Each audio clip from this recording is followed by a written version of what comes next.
dapat sanay na ako kay nanay. Pero hindi pa rin pala. Alam mo, hindi ka dapat nasasanay sa pananakit ng tao, be it emotional or physical. Kahit nanay mo pa yun. Alam mo yung, ang hirap kasi lumaban sa taong mahal na mahal mo. Kahit hindi ka naman mahal. Marami pa naman nagmamahal sa'yo. Ako. Mahal na mahal kita, Sarah. Handa akong lumaban para sa'yo. Kahit sa sarili kong ina. Kaya kita pagtanggol against all odds.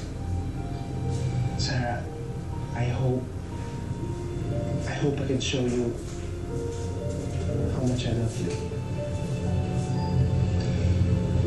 Alam mo, Francis, hindi mo naman kailangan patunayan eh. Kasi alam ko, nararamdaman ko. Francis, mahal din kita.